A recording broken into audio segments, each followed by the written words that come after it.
France Maghreb 2. Au programme de ce grand forum pour ce vendredi, nous sommes le 31 mai avec cette déclaration de Castaner à Strasbourg il y a 2 jours maintenant. Ma présence à Strasbourg n'est pas anodine. D'abord parce que l'islam en France ne se construit pas à l'étranger et qu'il se construit partout en France et pas uniquement à Paris, n'en déplaise ceux qui pensent que le ministère de l'Intérieur serait un obligé. Petite punchline envers le CFCM. Êtes-vous d'accord avec cette déclaration de Castaner? On en débat avec Tarek Mami, avec Razik Metiche et Farid Temsamani dans quelques instants. Nous reviendrons évidemment sur les élections, des résultats des élections européennes, bien entendu. Et nous recevrons tout à l'heure Rania Tralala, qui sera avec nous, une Palestinienne. Et oui, la résistance peut aussi se faire via l'assiette. Bienvenue à vous, c'est parti pour le grand forum qui vous emmène et vous conduit jusqu'à 18h, sans oublier tout à l'heure le quiz du LGF. À qui sera remis le trophée de la Ligue des Champions? Réponse en fin d'émission. Le grand forum, le coup de cœur. Sur France Maghreb 2. Le grand forum, ravi de vous retrouver sur France Maghreb 2 pour ce vendredi. Nous sommes aujourd'hui le 31 mai, ça y est, nous enterrons le mois de mai. Et le Ramadan, bien sûr, qui se termine, puisque c'est le dernier vendredi de ce mois sacré du Ramadan, avec un vendredi, une journée particulière aujourd'hui, une nuit particulière, que dis-je, puisque c'est ce soir que sera célébré dans la plupart des différentes mosquées. Célébré, je ne sais pas si le terme est exact, mais en tout cas, veiller avec cette nuit de l'Eid Qadr un petit peu partout. Donc les mosquées risquent d'être blindées ce soir. Demain c'est samedi, donc week-end, forcément, et en plus le pont, etc. Donc franchement, c'est l'occasion qui est donnée pour à beaucoup de gens d'aller dans les mosquées ce soir pour cette nuit de l'Eid Qadr. Et je crois que France Maghreb 2 d'ailleurs, il sera Tarek Mami comme chaque année d'ailleurs. On sera où ce soir? Bon, on verra avec le professeur Samy. Très bien. Cette année, ça a été dur de faire les Ramdaniyettes. Ah oui. Bon. En tout cas, si ça a été dur de faire les Ramdaniyettes, ça n'a pas été dur de faire la prière de l'Aïd à Marseille. Ah oui. Alors ça, on va dire un petit mot. Parc Chano. Parc Chano. Alors cette année, pour la première fois depuis. À côté du stade Vélodrome, Razik. Hein. Oui. Alors c'est juste à côté. Sous de très bons auspices. Alors. Voilà. Alors. Pour la première fois depuis son arrivée à Marseille, cette année, France Maghreb 2 est le partenaire officiel média de l'opération Grande Prière à Marseille qui a lieu tous les ans au Parc Chano. En général, il y a 20 000 personnes, 20 000 prières qui viennent prier. Et l'innovation pour la ville de Marseille, c'est que France Maghreb 2 va installer un studio dans les locaux de la salle de prière, va diffuser donc avec Christophe dans les studios ici, nos techniciens Youssef. Oui, parce qu'avec mon t-shirt, c'est pas bon. Voilà. C'est compliqué, c'est un t-shirt du PSG. Voilà. Alors nos techniciens Youssef et Dedji Nabil et Sami Abdeslam qui nous accompagnent, et on diffusera sur la ville de Marseille, donc où notre fréquence là-bas est 93.8, mais on diffuse aussi sur tout le réseau. Et c'est une première pour toutes les radios communautaires, c'est une première pour la ville de Marseille, et c'est une première parce que France Maghreb 2, c'est la radio du vivre ensemble, et qu'on souhaite que celui qui est au Havre, s'il est chez lui, s'il va pas à la mosquée, on lui amène donc cette prière, mais on lui amène une prière de Marseille de manière à créer un corps social, national, laïque, citoyen en tout cas, la laïcité dans la religion étant que le 31 décembre on passe la messe de Noël en direct de Rome. Le 24 décembre, le 24 décembre et le 31, donc on fait pareil. Et donc j'espère que cette initiative fera plaisir aux Marseillais parce que ils vont sentir que le tissu national français, franco-maghrébin, franco-musulman, est avec eux pendant cette occasion. Et nouvelle innovation, alors ça, j'en suis content, c'est que dans la foulée et dans le même endroit, on va créer une kermesse pour les enfants, comme au bled. Je sais pas si vous avez vécu les Aïd fait le bled, c'est qu'après la prière, les enfants vont jouer dans les jardins publics, avec les calèches à l'époque, avec les toboggans, et on crée ça donc à Marseille, de manière à ce que les familles, parents, enfants, viennent trouver leur barbe à papa, leur jeu, toute la journée. Et donc, mais alors c'est quand l'Aïd? Alors l'Aïd, alors c'est ça tout le problème. Non, mais il y a encore, c'est une question à 0 centime, oui. Pour ceux qui sont dans le Iqra et qui sont dans le calcul astronomique, c'est mardi. Oui, ça c'est clair. Et pour ceux qui sont dans la vision, on attendra lundi soir. Quelle vision? Attendez, Christophe. Avec cette bêtise, c'est que pour avoir la vision, il faut pratiquement attendre le Maghreb et le coucher de soleil. Exact. Sauf que le CFCM, depuis toujours, il annonce la date de la vision ou pas. Avant le Rassar, vers le Rassar. Donc avant le Maghreb. Avant le Il Maghreb. y a peut-être une raison à ça, non? Allez-y. Alors, laquelle Farid Tebsani, bonjour Peut-être d'abord. qu'ils ont Bonjour à tous. Ouais, bonjour. Bonjour Peut-être qu'ils ont Razik. Bonjour Christophe. Ils ont peut-être Bonjour des à envoyés dans le Pacifique, non? Quel Pacifique? Puisqu'ils veulent suivre la France. Parce que Ah, d'accord. s'ils envoient Mais la quelqu'un. France, c'est grand. Non, mais attendez. Je plaisante, hein, je non, taquine. cher Farid, excusez. S'ils envoient quelqu'un, ça veut dire qu'ils reviennent à la règle astronomique. Première 3 mètres carrés où où ça apparaît dans le monde, c'est valable sur toute la Terre. Exactement. Donc c'est voilà. Donc Pour moi, ça a toujours été aussi simple que ça. oui, oui. Mais malheureusement, c'est personne, pour moi, dès lors qu'il y a une personne, Oui, quel que tu l'as soit vu son titre, Oui. d'ailleurs, qui annonce, j'ai vu, Il envoie Normalement, WhatsApp. point. toutes les manifs. Oui, mais sauf que bon, aujourd'hui, Alors, le problème Farid, politique. Tarek, Bien sûr, Razik, Ouais. on n'a plus besoin de savoir si telle personne l'a vu, puisque aujourd'hui la science nous permet de savoir Alors, où elle sera visible, où elle va naître, Tout à fait. à quel endroit, pendant combien de temps, etc., etc. On sait par exemple qu'en France, le croissant lunaire ne sera pas observable lundi 3 juin, mais que mardi 4 juin. il est là. D'accord? Il sera là que le mardi 4 juin. Et D'ailleurs, donc, dans on tout peut- le monde et arabe. donc, et donc, on peut pas jeûner le jour où la lune est apparue. Alors moi, je donne toujours, et depuis des années, et depuis, j'allais dire, des siècles qu'on a créé cette radio, une indication, si vous voulez, vous Des amener- siècles. Oui, non, mais c'est pas... oui, non, mais d'accord. C'est des Des siècles, lustres. des siècles. Des Des lustres. voilà. Alors, vous avez un petit calendrier que vous achetez fin décembre, début janvier, et il vous indique à l'avance, 9 mois à l'avance, les bonnes dates. Ouais. Vous me direz lequel? C'est celui de la Poste. la poste, ouais. Pourquoi la Poste? Ils font des éphémérides avec les Parce que calendriers lunaires, elle est etc. donnée avec la lune, les apparitions, parce qu'on n'envoie pas des gens à la mer pour mourir Exact. en pleine mer. Donc vous voyez que Et la prière, Tarek, on en parle de la prière? oui. La prière qui est basée sur les calculs aussi, hein? Oui, oui, mais Et personne ne dit rien. oui, ben voilà. Et personne ne sort le matin pour dire voir est-ce que c'est l'heure de la prière ou pas. Mais, enfin, si je peux me permettre, mais je pense que le débat, il est quasiment pas lieu cette année. Alors, je pense pas qu'il aura Non mais lieu. si. Contrairement à il y a quelques années où, En il y avait 2013, où c'était vraiment très en difficile. 2013, Moi, ça a été, moi, j'ai connu dans ma très vie tendu. 2 périodes. J'ai connu une première période où au boulevard de Belleville, on avait 3 Eid.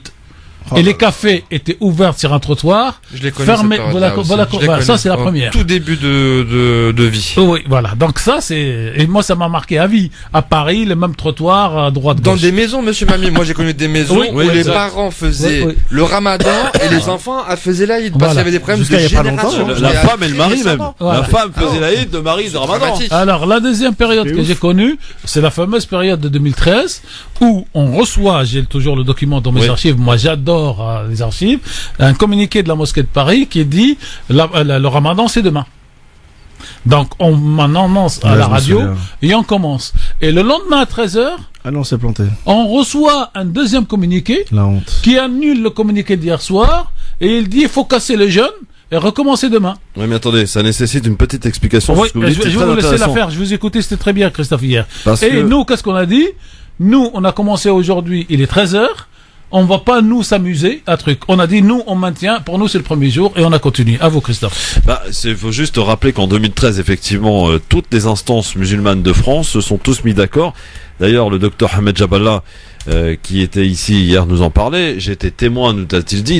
Il a dit, j'ai encore le document où tout le monde, tous, ont tous signé le fait de se baser sur le calcul astronomique pour la fixation du début et de la fin du Ramadan. Ils ont tous signé donc en mois de mars 2013, d'accord? Après, ils ont Et fait un donc- coup d'état après. Et après, en fait, il y a eu un coup d'État au sein De la grande mosquée de la Paris. grande mosquée de Paris. Entre les On va dire conservateurs. clairement les conservateurs qui ont fait plier Boubacar. Voilà. Non, mais moi, je reçois un mail à un communiqué à 13h. Je dis quoi? Le ramadan, c'est pas un jeu. Oui, mais il faut arrêter, c'est juste On a ridicule. commencé, on continue. Alors, il y a d'autres radios communautaires, je citerai personne, qui ont joué le jeu de Dalil et qui ont cassé pour repartir. Nous, on a dit, il n'en est pas question. On a commencé, on y va. Et surtout, ce qui était déplorable, je sais pas si vous en souvenez, c'est ce nombre de SMS et de messages qui circulaient en disant que si vous jeûnez, c'est haram, etc. Alors, C'était absolument hallucinant. je citerai pas la personne, mais le premier SMS est parti, en gros, pour faire simple, du 93, par des activistes qui ont sorti, vous voyez de qui je parle, mais je cite bien personne. sûr, bien sûr. Non, moi je vois pas du tout de qui on parle. C'est quelqu'un qui Il y a un habite à iftar il y a pas longtemps. Non, mais c'est quelqu'un qui habite à Boubigny. Ah, je vois pas du tout alors. Qui a un site, qui demande à faire des enquêtes sur l'HLM, donc c'est celui-là. Et le mec, c'est le mot haram. Si vous commencez demain, c'est haram. Et les gens, dans le doute du haram, ils arrêtent. Moi, je me souviens que j'étais en Tunisie cette année-là. Ah oui. J'étais parti en vacances. Mmh. Et j'ai vu la mayonnaise prendre à partir de 18h. Ouais. Et j'ai vu les conséquences que ça avait, un petit peu les tenants, les aboutissants. Franchement, de Tunisie, où en fait, il y a quelqu'un qui a apparu à la télévision, qui a dit le ramadan c'est tel jour et tout le monde a obtempéré. Ouais. Ça avait quelque chose de totalement ridicule. Ouais. Enfin, là aussi, on paye, encore une fois, le manque de structuration et d'organisation de la communauté. Le fait que l'islam n'ait pas de clergé est toujours une plus-value en soi lorsqu'on voit que dans d'autres églises, lorsque le clergé s'accapare et monopolise à eux tout seuls la parole divine, le fait que l'islam n'avait pas de clergé, ça a toujours été une plus-value pour justement pour faire qu'il n'y ait pas d'intermédiaire, que ces intermédiaires-là ne s'accaparent pas le pouvoir religieux. Mais aujourd'hui, malheureusement, on le paye. Ça veut dire lorsque sur une chose aussi simple, mais qui est aussi cruciale, importante, le ramadan pour ceux qui ne sont pas d'obéissance musulmane, le ramadan est attendu par tous les musulmans toute l'année. C'est-à-dire c'est vraiment le rendez-vous incontournable, c'est le rendez-vous en fait que Dieu fait aux musulmans, et que les musulmans c'est un moment de rencontre, de spiritualité intense, et le fait qu'il y ait autant je vais prendre le mot en arabe parce que je trouve qu'il a une plus forte profondeur, qu'il y ait autant de khilaf, qu'il y ait autant de problèmes, de polémiques sur une date aussi bénie, ça pose problème quand même. Oui, alors il faut te rappeler quand même, Farid, que tout au long de l'année, les auditeurs et nous-mêmes donc ici, nous critiquions en masse le CFCM et nous ne nous sentons pas représentés par ce fameux CFCM, et que pourtant, pour le Ramadan, une date importante, un rendez-vous important, nous suivions comme des moutons. Sans chercher à comprendre ce qui se passe et comment, quel est le principe, parce que c'est ce qu'on leur demande, Tariq Mami, depuis des années, c'est de nous donner le principe. On suit l'Arabie Saoudite, d'accord, mais on le sait, mais faut l'afficher. Mais faut afficher la couleur. Non, ce que je voulais dire, c'est que pour rebondir sur ce qu'a dit Razik, c'est-à-dire l'absence de clergé, ce qui est à mon avis quelque chose de extraordinaire, parce qu'en fait chaque être humain est relié directement à Dieu. S'il est croyant naturellement, il est croyant directement, mais ça impose une condition. Ça impose une condition d'éducation. Or, on va pas ici refaire l'histoire de la communauté, ou en tout cas des gens de confession musulmane de ce pays-là. Comment dirais-je, l'éducation est un problème. Et donc du coup, l'histoire du CFCM. D'ailleurs, le CFCM ne dit jamais qu'il représente les musulmans. C'est une bêtise de dire ça. Moi, par exemple, quand on critique le CFCM, moi, je trouve qu'en fait, c'est très injuste. Ils sont parfois très mauvais, amateurs, on peut dire ce qu'on veut, mais c'est très injuste. En tout cas, moi, de toute façon, eux-mêmes, ils prétendent représenter les lieux de culte qui participent et qui adhèrent à la structure. Et moi, je dis toujours, celles et ceux qui ne sont pas contents, qu'ils aillent eux-mêmes gérer des lieux de culte. Et je peux vous dire une chose, c'est qu'il y a très peu de gens. Donc moi, je remercierai jamais assez. Très souvent, ce sont nos aînés, mais pas que, qui au quotidien gère les mosquées, qui avant Salat Fajr passe l'aspirateur, parce que pendant que moi je ronfle chez moi tranquillement, je peux vous dire qu'il y a des gens qui essayent de présenter des lieux de culte pour d'autres. Donc il faut toujours être mesuré, et en tout cas tant que je le dis parce que parfois on est très injuste vis-à-vis des gens qui gèrent les mosquées. Alors on n'est pas toujours d'accord, et parfois ils font pas toujours des choses qui peuvent nous paraître corrects, mais il faut être mesuré. Si on n'est pas capable de faire mieux qu'eux, je pense qu'à un moment donné, il faut savoir en arabe en général, au Maghreb en général, et en Tunisie peut-être en particulier, j'adore une expression dans ce sens. En arabe, on dit le mutfarraj fers. Le spectateur est toujours bon cavalier. Exactement. C'est comme le joueur de foot, le spectateur du match de foot, il dit, mais pourquoi il l'a pas marqué, c'est stupide. Ça, c'est les Marseillais typiques, ça. Non, mais ça, c'est le Je ne répondrai pas à la provocation. Non, mais ça, c'est le PSG mis en examen. Mais ça, on passe dessus. Ça veut pas dire que je suis d'accord sur tout ce que fait le CFCM. Oui, tout à fait. Alors, justement, belle transition, messieurs. Belle transition. C'est pour toi, ça va, Christophe. Ah oui, non, c'est magnifique, c'est magnifique. Tu me l'as glissé, là, gentiment. Une belle passe venue de nulle part. C'était mardi soir, l'iftar du CFCM. Et donc, comme chaque année, évidemment, on s'attendait à ce qu'il y ait des personnalités. Je rappelle quand même qu'il y a 2 ans, il y avait le président de la République, qui était fraîchement président de la République, Emmanuel Macron. Ils l'ont fait comme chez le coiffeur, en dégradé. Oui, absolument. Et l'année dernière, il y avait le ministre du culte et le Premier ministre à la fin, qui est venu un peu tardivement, mais il est venu quand même pour le thé, effectivement. Cette année, nada, personne, ou hello, à part Madame Pécresse, qui était là. Faut la signaler quand même. C'est la présidente de l'Île-de-France. Et alors, le CFCM était pas content, évidemment, ils ont vu rouge sur l'absence au moins du ministre du culte. Il est parti où le ministre du culte? Il est parti à Strasbourg le lendemain. Qu'est-ce qu'il a dit à Strasbourg hier, donc avant-hier? Ma présence à Strasbourg n'est pas anodine. D'abord parce que l'islam en France ne se construit pas à l'étranger et qu'il se construit partout en France. C'est pas uniquement à Paris, n'en déplaise à ceux qui pensent que le ministère de l'Intérieur serait un obligé. Petite punchline à qui? Au CFCM, bien entendu. Est-ce que vous êtes d'accord avec cette déclaration de Castaner? À quel jeu il joue? Je souhaite d'abord rajouter une petite punchline pour le ministre des Cultes, M. Castaner. Il a été où? Il était à Strasbourg. Oui, absolument. Alors Strasbourg, c'est deux choses. D'abord, Strasbourg, c'est pas la France. D'un point de vue de gestion des cultes, puisqu'il y a le Concordat, oui. et qu'il a un statut à part, donc il a tout faux.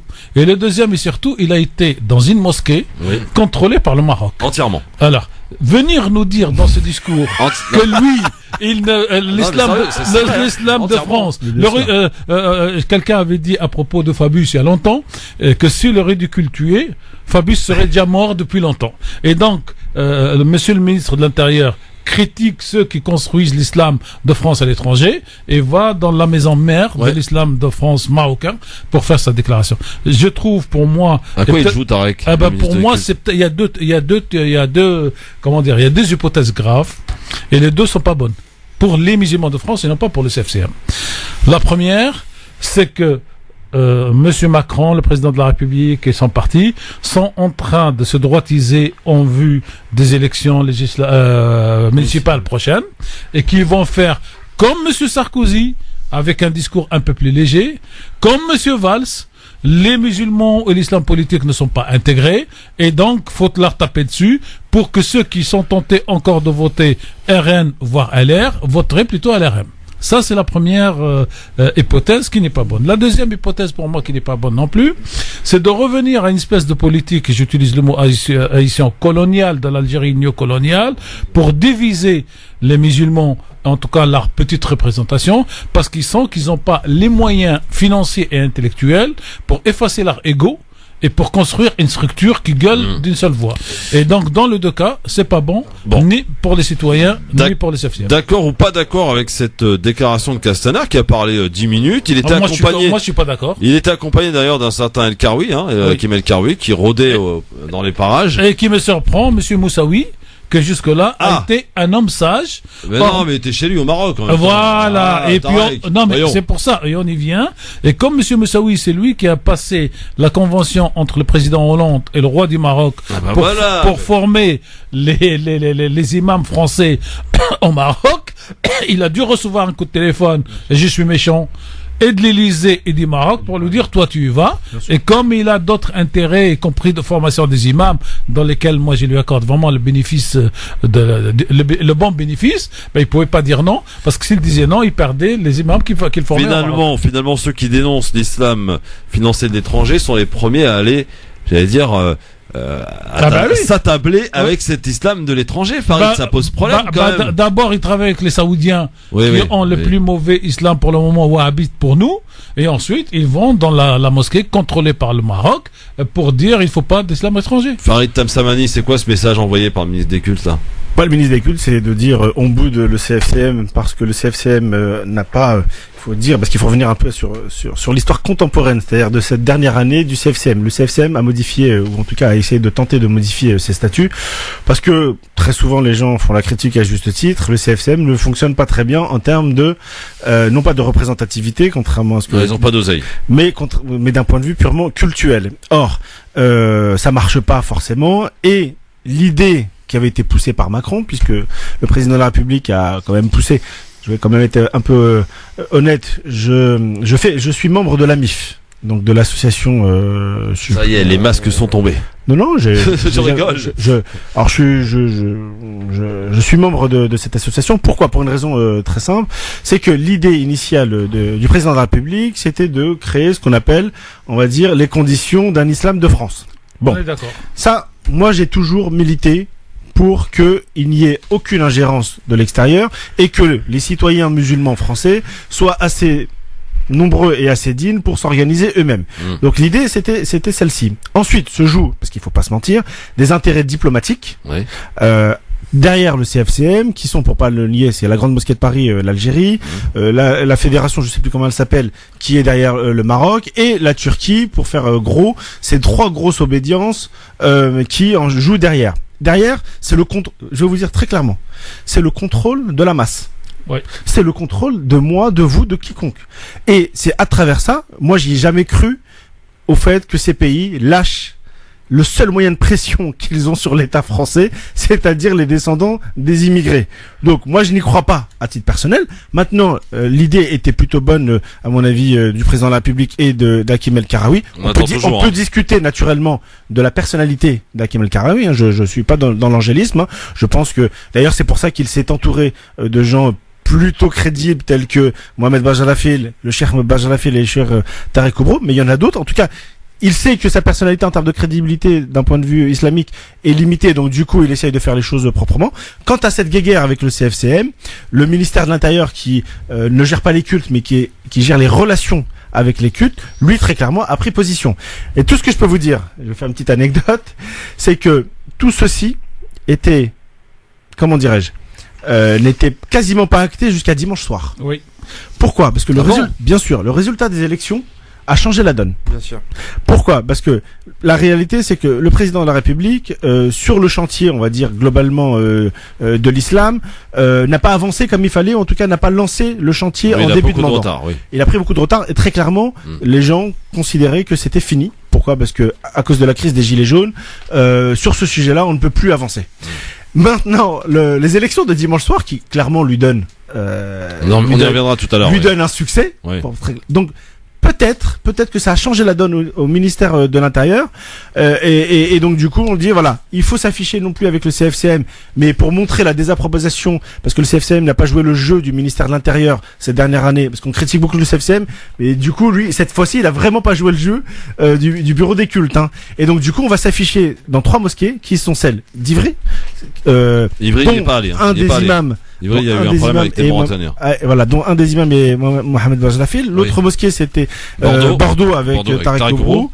Et la 3e, c'était celle de Strasbourg. Celle d'Ivry, le l'iftar à Ivry n'a pas pu avoir lieu avec le ministre, en tout cas parce qu'effectivement il y a un contentieux. Alors je suis pas très au fait, mais il y a un contentieux avec les Mauritaniens. Effectivement. Et donc ils se sont. Alors c'est là que si c'était pas le Ramadan, je vous dirais que Dieu est taquin.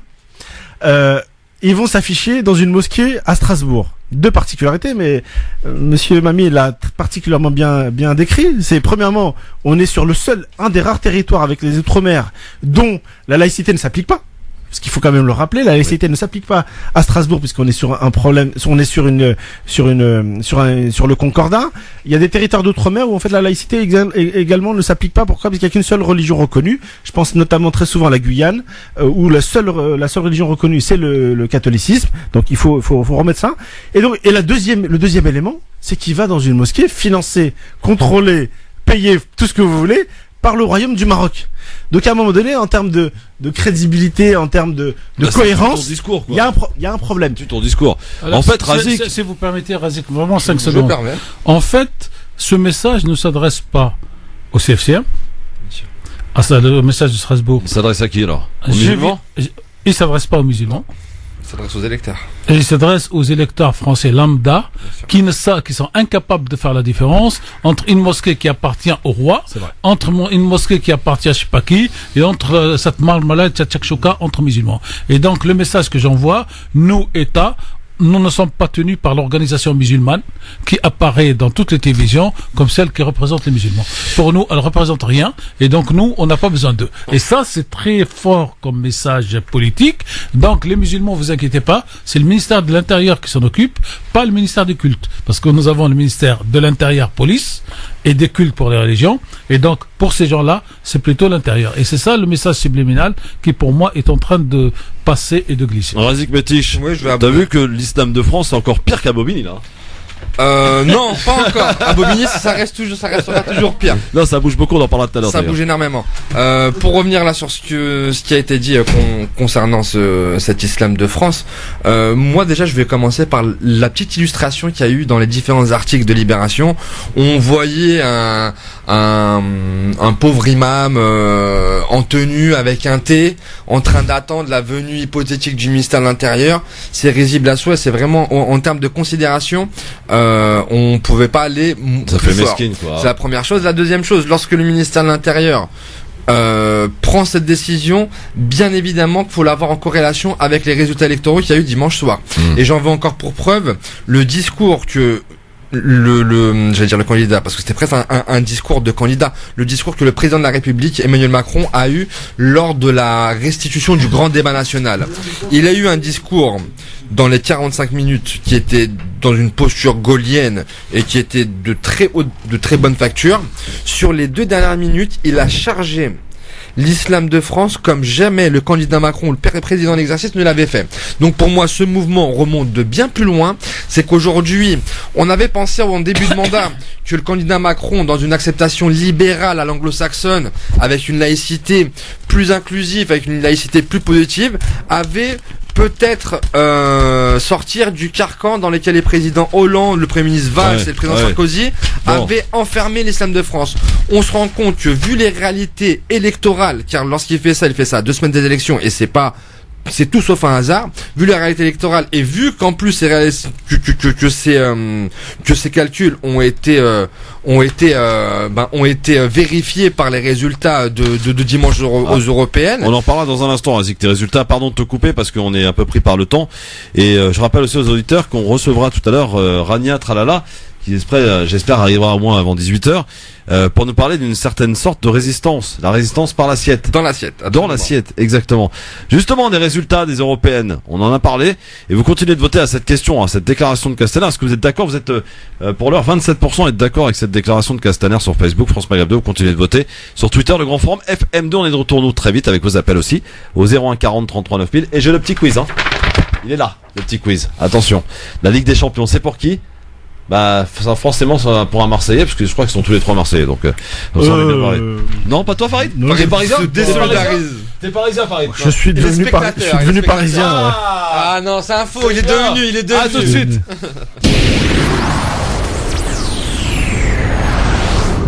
France Maghreb 2, France Maghreb 2. Le grand forum. Merci d'être avec nous en direct jusque 18h avec Tarek Mami, Farid Temsamani, Razik Métiche sur France Maghreb 2 et notre invité qui nous a fait faux bon. Mon cher Razik, qu'est-ce qui se passe? Malheureusement, elle a eu un grand événement. En ce moment, on est en plein sur le festival Ciné-Palestine, qui a lieu en ce moment à Paris en Ile-de-France. Chaque année, c'est un festival qui met en avant la cinématographie palestinienne. Et elle avait un grand événement qui a fini très tard. Et en plus de ça, elle traîne une grippe avec le temps qu'on a en ce moment. Elle a traîné une grippe, donc vraiment elle s'excuse. Le rendez-vous, je pense, sera pris pour une prochaine. Mais vous pouvez retrouver ça elle a sur Facebook les petits plats palestiniens de Rania, mais je pense qu'on la réinvitera. En tout cas, j'espère qu'on la réinvitera. Je crois qu'il y a une vidéo du tour du monde de la cuisine qui lui a été consacrée. Absolument. Sur 2 vidéos pour l'Ardus, une recette de lentilles, et pour une autre recette à découvrir. Donc la résistance dans l'assiette. Absolument. C'est formidable. Voilà, c'est signé Rania. La Palestine et que personne n'en parle jamais. Alors sachez que dans certains pays du Moyen... Pourquoi on vous entend plus tard? Qu'est-ce qui se passe? Oui, non, mais je pensais qu'on était encore au micro. J'étais en train de regarder mes boutons, je me suis dit c'est Ramadan ou pas. Pourtant j'ai levé le bouton, je suis sûr, mais il marche pas là. Alors, j'ai dit comme personne n'en parle, donc moi je vais en parler. Vous savez, et on parle nous tous les ans, dans certains pays du Moyen-Orient, principalement l'Iran, un peu la Syrie, un peu le Liban, on appelle le dernier vendredi de chaque Ramadan, on l'appelle la journée de Quds. Et c'est Khomeini qui a donné cette désignation dès son accession au pouvoir en Iran. Et aujourd'hui, pour les Iraniens, en même temps que la nuit du destin qui va arriver, en même temps que le Ramadan, aujourd'hui, c'est le vendredi le plus important pour les Iraniens. Dans le mois du Ramadan, c'est un ajout chiite, mais pour dire la Palestine, on n'oublie pas. Donc aujourd'hui, dans cette partie du monde, dans cette partie de l'islam, c'est la journée de Quds pour les Palestiniens. Bon, en tout cas, Rania, évidemment, on l'excuse et elle sera la bienvenue quand il ira mieux et que voilà, en tout cas elle sera. J'ai envie de dire, ça m'arrange un peu même Razik. Tu sais pourquoi? Parce que quand elle viendra, elle pourra nous faire goûter des plats et on pourra manger. Là on peut pas. Là, je signe des deux mains et je serai présent. Parce que moi je veux goûter toujours. Tu sais, je suis toujours. Elle a un don. Dieu lui a donné un don entre les mains, ce qu'elle cuisine et comment elle s'approprie cette cuisine et comment elle la transmet. C'est véritablement pour moi à mes yeux c'est un don. Après je l'assume. Allez sur son Facebook. Je suis pas objectif. C'est ma meilleure amie et je trouve que c'est exceptionnel ce qu'elle réalise et que ça a une portée plus que symbolique, ça a une portée politique. On est dans le soft power. Israël, c'est un des éléments en fait de la colonisation d'Israël, l'élément culturel, l'élément gastronomique. S'il y a des gens qui défendent et qui prennent fait et cause pour cette cuisine, c'est que ça représente un petit peu plus que les mecs qui sont dans l'assiette. Ouais. Alors, je vais vous rajouter un petit détail. Dans l'un de mes voyages en Palestine, Israël et à Jérusalem, j'ai été dans l'un des plus grands hôtels de Jérusalem, hôtel juif, King David pour ne pas le nommer, et ils ont une super cuisine. Mais alors il y a la partie self-service, il y a la partie serveur, et dans la partie self-service, dans un coin, alors vous avez une super grosse pancarte qui s'appelle cuisine israélienne. Absolument. Et quand je vais dans cette cuisine israélienne, je trouve tout ce qu'on fait au Maghreb, y compris la mloukhia tunisienne. Le kalbelouz récemment. Et la mloukhia tunisienne qui n'existe dans aucun autre pays du monde. Ça fait partie de la cuisine israélienne. Elles sont appropriées. Ah oui, oui. Voilà. Ah oui. Et ils ont fait ça avec la chanteuse, Formidable. je sais pas, Ara, je sais pas quoi, la yéménite, qui a été une très grande vedette avec les chants classiques yéménites, sauf qu'elle les chante moitié en arabe, moitié en hébreu. Mais moi, le truc qui m'a sidéré, c'est la cuisine. Et je regarde à 3 fois et je dis, la mloukhia, une cuisine israélienne. Et falafel, c'est palestinien. Oui, non, mais bien sûr que c'est pas Pourtant, on en voit partout dans le sentier, quoi. Tout à fait. Mais moi, c'était l'amloukhia. Bon, bien sûr, il y a le couscous, il y a tout. Mais tout, il y a le tagine tunisien. Donc, toutes ces spécificités. C'est quoi le tagine tunisien, Tariq Bami? Alors, qu'est-ce qu'on met dedans? Alors, le tagine tunisien. Ça sent le mec qui a envie de manger, là. Voilà, là, vous me donnez faim, rien. Vous me donnez faim, c'est pas alors, le tagine tunisien, contrairement au tagine marocain, est une espèce de pâte épaisse. Et donc, c'est comme un gâteau.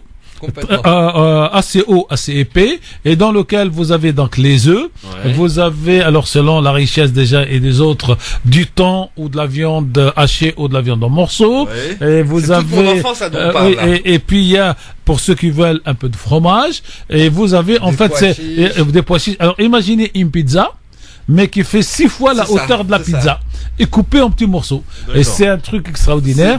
Et ça s'appelle tagine. Et pourquoi tagine, contrairement au Maroc? Parce que c'est cuit dans un tagine au four. Voilà. Et donc, alors vous les Marocains, vous avez été lousdé par les Tunisiens. Non, mais c'est un autre tagine, c'est un autre genre de tagine. C'est les Marocains. Mon jeune, je vais aller manger. Défends ton tagine. Alors c'est quoi le tagine marocain par rapport au tagine tunisien? Il y en a plein d'abord. Oui, déjà il y a plusieurs tagines. Alors je crois, il me semble qu'il est quand même cuit au. Non, mais alors la grosse différence pour faire simple, c'est que c'est un plat en sauce au Maroc. Oui, ça s'appelle tagine, et un plat épais, une pizza à 5 étages en Tunisie, ça s'appelle tagine. Mais il y a plusieurs types de tagine, mais la véritable la véritable différence effectivement, c'est qu'au Maroc c'est un plat en sauce. En sauce, voilà. Mais c'est bon. Oh là là. Mais franchement, moi je dois le dire, les Marocains en matière de gastronomie. C'est quand même. Alors, il y a une différence entre la cuisine et la gastronomie. Ah oui, bon, alors elle est où la différence, Farid? Alors, beaucoup de pays ont ce qu'on appelle une cuisine. Ce qu'on vient d'expliquer, notamment les tagines au Maroc ou en Tunisie ou ailleurs d'ailleurs. La gastronomie, c'est la particularité de travailler la cuisine. Et tous les pays n'ont pas de gastronomie, contrairement à ce que l'on pense. Alors, en fait, la Tunisie, le Maroc et l'Algérie, dans une petite partie, ont une gastronomie. Et cette gastronomie, elle n'est ni marocaine, ni tunisienne, ni algérienne. Elle est arabo-andalouse. C'est vrai. Et quand les Andalous ont été virés par les Espagnols et qui sont venus s'installer dans ces 3 pays, ils ont amené avec eux cette superbe gastronomie. Exactement. Et que quand on regarde donc on dit cuisine marocaine, tunisienne, algérienne, il faut donner leur nom. C'est la cuisine arabo-andalouse. Et même les Arabes ont colonisé via la cuisine aussi. Hein. Non, mais les Arabes ont colonisé. Arabo-berbéro-andalous, ça serait pas plus précis? Oui, ça serait non, moi je rentre pas dans arabo-berbéro. C'est pour ça. Non, mais c'est quand même l'origine du Maghreb. Non, mais c'est pour ça que je dis andalouse pour on parle de gastronomie. On parle de gastronomie. Elle était pratiquée. Non, en fait, ils ont pris une partie de la cuisine espagnole d'époque et ils ont rajouté leur spécificité, leur goût qui sont venus du Maghreb berbère. et qui sont venus du Moyen-Orient. Et je vais vous peut-être, pour certains auditeurs qui ne le savent pas, vous expliquer qu'est-ce que c'est que la païla. Absolument.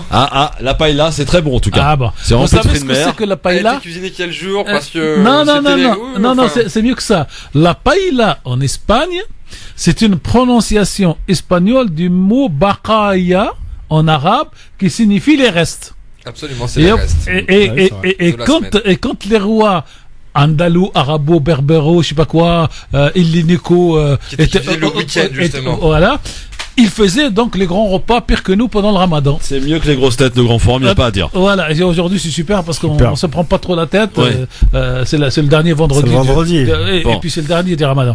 Et donc, Oui. à la fin, pour ne pas jeter cette nourriture, pour ne pas la donner aux animaux, on fait ce qu'on appelle aujourd'hui le handbag ou je sais pas quoi dans les restaurants.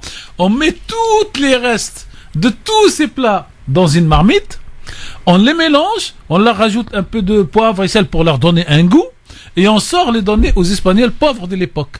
Et c'est ça la baqaya qui passe dans païla, et dans la païla vous avez tout, les petits pois, le riz, les poulets, tout ce qui reste. Donc ça c'est l'histoire de la païla.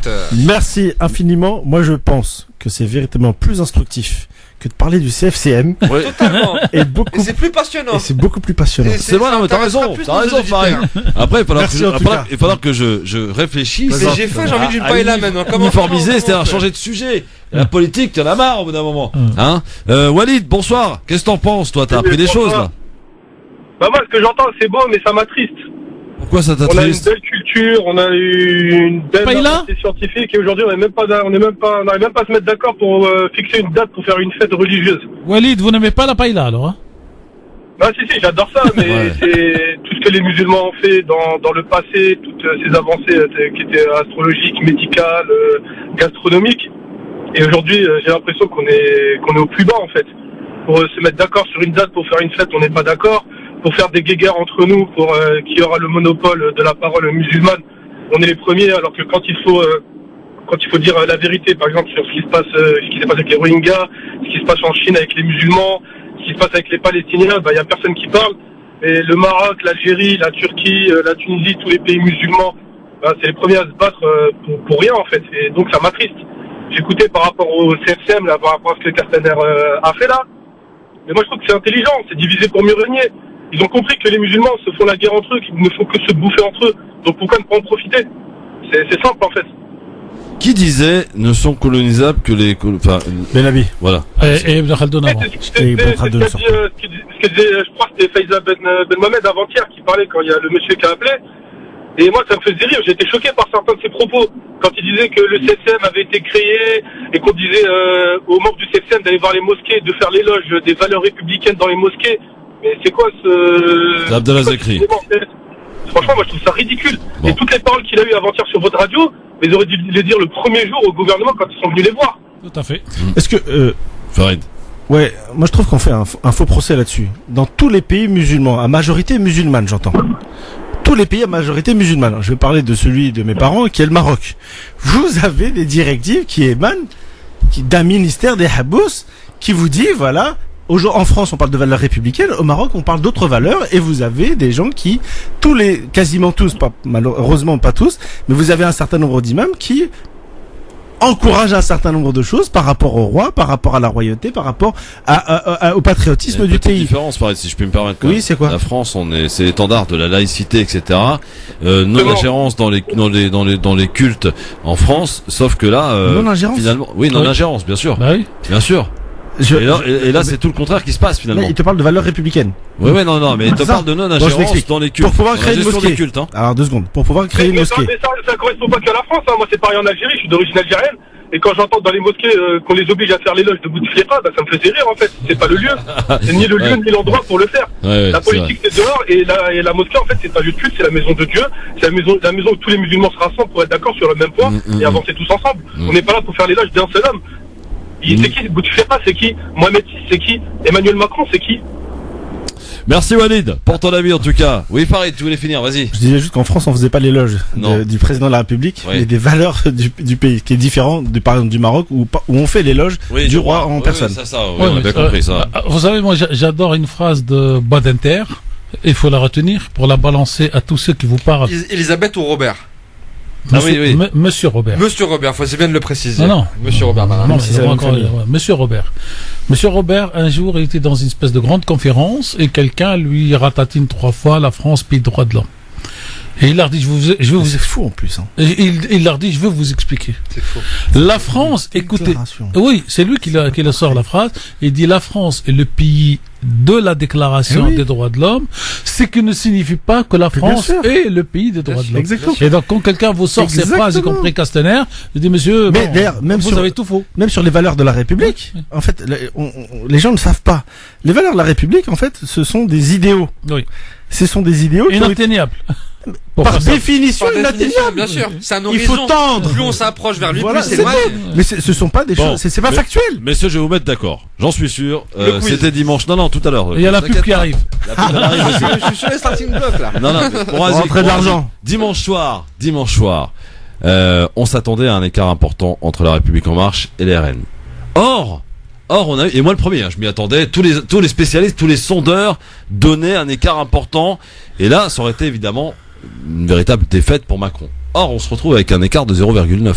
Est-ce qu'on peut encore parler 200 000 voix en gros. C'est rien du tout. Est-ce qu'on peut parler encore tout tranquillement de défaite de Macron? Pas du tout. Non, pas du tout. On est tous d'accord que non. Il a gagné là, dimanche. Il sort parmi les vainqueurs. Il a gagné et il prépare les 2 prochaines étapes. Complètement. C'est-à-dire le municipal d'abord où il faut qu'il rafle le maximum.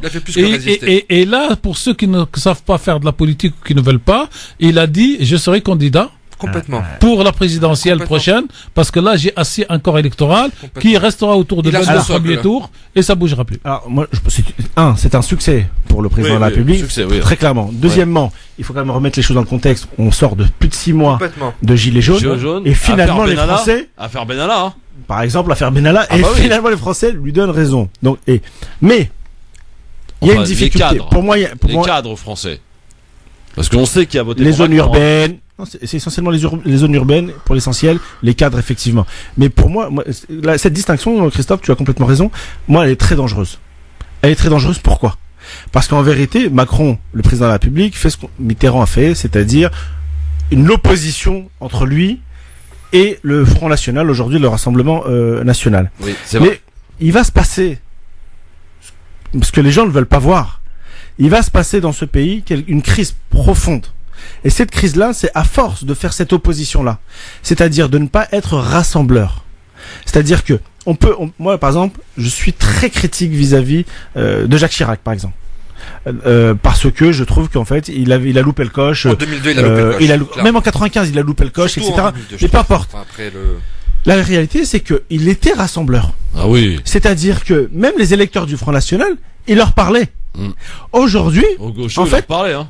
Et au gaucho également. Parce que, en fait, ce qu'il faut savoir, c'est que lui-même, en fait, était de gauche, Chirac. Mais bon, les gens ne le savent pas. Radical socialiste. Radical socialiste. Arrêtez de déblatérer sur moi.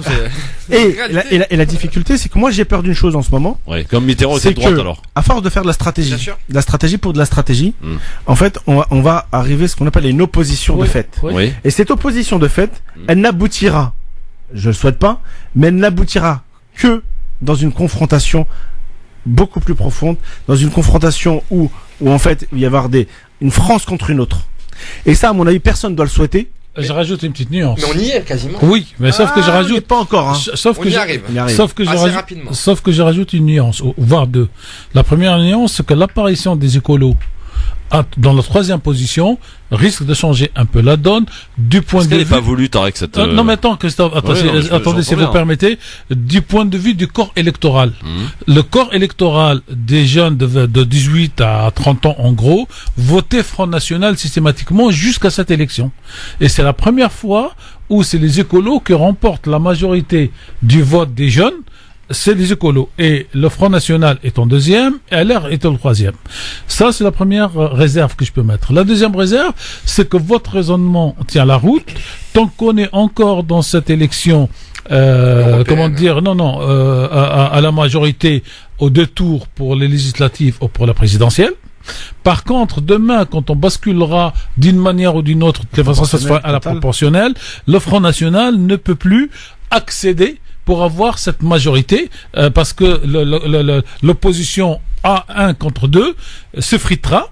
Et il y aura donc l'espèce que la prime majoritaire ira plutôt à un parti. Je suis pas forcément d'accord avec ce raisonnement-là pour une raison très simple, c'est qu'aujourd'hui le système qui gouverne majoritaire à 2 tours. C'est majoritaire à 2 tours puisque c'est les législatives. Sauf les européennes. La réalité, c'est que le majoritaire à 2 tours est un mode de scrutin qui n'est pas favorable au Front National. On est d'accord. Il est même défavorable. Et on s'aperçoit aujourd'hui, si on fait une estimation à peu près réelle, si il y avait une législative aujourd'hui, le Front National aurait entre 60 et 100 députés. Il n'aurait toujours pas la majorité à l'Assemblée. Pas la proportionnelle. Non, pas la proportionnelle. À 2 tours. Majorité à 2 tours. Là, aujourd'hui. J'y crois pas une seule seconde. J'y crois pas une seule seconde. Les moulines, alors je vais vous dire une chose, vous reprenez tous les chiffres de dimanche. Je crois pas. Et tu verras que potentiellement ça donne ça. Alors, le Front National a fait. Est-ce qu'on a du temps, Christophe, avant la pause? Non, attends, je regarde un truc, mais je veux juste préciser un truc, c'est que le Front National a fait en termes de pourcentage plus qu'en 2014, mais moins de voix. Mais oui, il y a eu... moins. C'est l'inverse. Non, c'est moins. Il a fait 24-7 en gros. Oui, pardon. C'est l'inverse, je me suis planté. Oui, il a fait 24-7. Et là, il fait 23. Pour voir si on suivait, juste si on... C'est ça, bravo Razik, merci, tu m'as bien rattrapé là. Ouais, je suis là pour ça, t'inquiète pas. Juste pour revenir sur cette élection, il y a quand même des choses majeures à constater. Par exemple. La première chose, on était dans une thématique où les Européennes d'année en année battaient des records d'abstention. Oui, cette thématique n'est plus. Aujourd'hui, on a eu un regain de participation immense de l'ordre de 8 à 10 points. On a dépassé les 50%. On a dépassé, absolument. On a une participation majoritaire sur un scrutin européen. C'était pas arrivé depuis 25 ans. C'est la première chose. La deuxième chose, on parle, et je pense qu'il faut parler de duopole. Oui. Aujourd'hui, la REM a fait le choix mortifère pour la démocratie française de se choisir comme adversaire principal les RN, le Front National. Sauf qu'à bout d'un moment, en faire d'eux les opposants principaux, c'est de les ancrer dans l'inconscient et même dans le conscient français, dans l'imaginaire collectif, comme la seule alternative possible. Donc au bout d'un moment, peut-être que les Français vont vouloir prendre la photocopie. La deuxième chose, la troisième chose, on dit qu'aujourd'hui ils sont en baisse. Tout dépend comment on compte en fait. Parce que si on ajoute les voix de Florent Philippot, si on ajoute les voix par exemple Dupont-Aignan, allez, vas-y. De Dupont-Aignan, absolument. Si on ajoute tous ceux qui se définissent dans le bloc patrioto-nationaliste, on est quand même à des hauteurs, absolument. On est plus sur le score de Marine Le Pen. La quatrième chose concernant la REM, comme cela a été dit par Farid, le président était pour ses pourfendeurs, pour les gilets jaunes, pour les mélenchonistes, était aux abois. C'est un président aux abois qui sortait d'une thématique d'un mouvement social de plus de 6 mois, d'un mouvement social plus profond que mai 68, qui avait du mal à récupérer. Moi, je considère encore une fois que Emmanuel Macron a ce génie-là que n'avait ni Nicolas Sarkozy, ni François Hollande. Il arrive à reprendre toujours le contact avec la base et avec la population. Il avait eu un premier trou de mou avec l'affaire Benalla. Il avait réussi à réinverser la tendance et à repartir à la hausse dans les sondages. Il a eu un deuxième trou de mou avec la crise des gilets jaunes. Il a eu cette idée de génie, car pour moi ça relève du génie. Absolument, de répondre à un problème par un débat. Par un débat qui a occupé l'espace, par un débat qui lui a donné cet élan et qui a fait de lui qu'il a fait résister. Il a fait plus que résister aux européennes. Et enfin, la dernière chose, faut bien avoir à l'esprit ce qu'est la 5e République aujourd'hui. La 5e République est en train de mourir. Ça veut dire, lorsqu'on a un système, c'est quoi? C'est une constitution et ce sont les partis qui la composent. On avait la constitution de la 5e République et on avait les partis qui la composaient, qui étaient la gauche traditionnelle et la droite traditionnelle. Aujourd'hui, l'UMP, les LR Et le PS, aujourd'hui, c'est même pas 15%. Ça veut dire que les gens qui ont trusté pendant plus de 60 ans les majorités et l'alternance, aujourd'hui font moins de 15%. Ça veut dire que clairement, la 5ème République, on l'actera à un moment ou à un autre, mais la 5ème République est en train de mourir. Elle est quasiment morte. Alors, je suis pas d'accord avec vous. Oui, mais sur la chute. Attendez, vous le direz juste après. Juste sur la chute. D'accord, c'est teasing, c'est le teasing. Tarek Mami est pas d'accord avec Razik Mehti. Il Sur nous la dira chute. pourquoi dans un instant il n'est pas d'accord avec lui. Restez avec nous sur France Maghreb 2, c'est le Grand Forum. Tout de suite, retrouvez la chronique du docteur Sarah Laximi, Santé Ramadan, du site santéramadan.fr. Bismillah, alhamdulillah, wa salatu wa salam ala rasoulillah. Chaque Ramadan qui arrive, des milliers de femmes enceintes se posent la même question. Y a-t-il un risque pour moi ou pour le bébé si je jeûne ? Toute naissance est un renouvellement, un souffle nouveau, une promesse pour l'avenir. Nous remercions le Très-Haut car nous pourrons transmettre la vie et en avoir en même temps la lourde responsabilité. Essayons de comprendre le déroulement global de la grossesse. La grossesse n'est pas une maladie, c'est un état physiologique, c'est-à-dire naturel. Néanmoins, c'est un état qui va diminuer l'immunité, la capacité de se défendre contre les agressions, virus, bactéries, etc. On va parler d'embryon à alaqa entre la fécondation et l'âge de 3 mois de grossesse. Et on parle de fœtus, al-janin, à partir du 2e trimestre jusqu'à l'accouchement. Le premier trimestre, c'est un trimestre absolument crucial. C'est pendant ce trimestre que le cerveau, le cœur, le système sanguin, les glandes, le système digestif, les organes sexuels, etc. vont se former. Il est important que la femme ne soit pas carencée en fer, en oligo-éléments et vitamines, car l'embryon va se servir directement dans les réserves maternelles. Un bilan sanguin sera fait par votre médecin traitant et déterminera si c'est le cas ou pas. Lors du 2e trimestre, c'est la croissance des organes formés durant le 1er trimestre et c'est déjà le début du fonctionnement de certains organes. Le fœtus a besoin d'une quantité plus importante d'énergie qu'il puisera naturellement chez la mère. Sucre, protéines, acides gras, vitamines, fer, oligo-éléments, etc. Le 3e trimestre, c'est le rodage et le fonctionnement des organes, la croissance et la maturation des poumons. C'est l'organisation du cœur, le fonctionnement des reins. Il faut savoir que le fœtus avale l'eau présente dans la poche amniotique, qui est un grand ballon rempli d'eau à l'intérieur même de l'utérus et qui protège le bébé de l'écrasement par la pression du muscle utérin, ar-rahim. Le fœtus urine également dans cette poche. Ce fonctionnement des reins est salutaire pour le développement normal du cerveau et autres organes nobles. Un manque d'eau pourrait être responsable d'oligoamnios. Qu'en est-il du jeûne des femmes enceintes pendant le mois béni de Ramadan ? Que disent les études cliniques ? Alors les études cliniques sur des femmes enceintes qui ont observé le jeûne du mois de Ramadan ont montré des résultats mitigés. Certaines étaient négatives, d'autres positives. La méthodologie de ces études est critiquable du fait que certaines femmes étaient carencées avant le début du mois de Ramadan. De plus, on ne sait pas si Ramadan se déroule en hiver, au printemps ou en été. Il est donc difficile de faire une méta-analyse pertinente du fait de l'hétérogénéité de la population incluse dans ces études. Nous en viendrons donc au bon sens médical. Donc 3 grands cas se présentent. Le premier cas, vous souffrez d'une maladie physique ou vous êtes carencé. Le jeûne vous est totalement contre-indiqué en tout temps et toute saison. Deuxième cas, vous êtes saine et n'avez aucune carence ou maladie.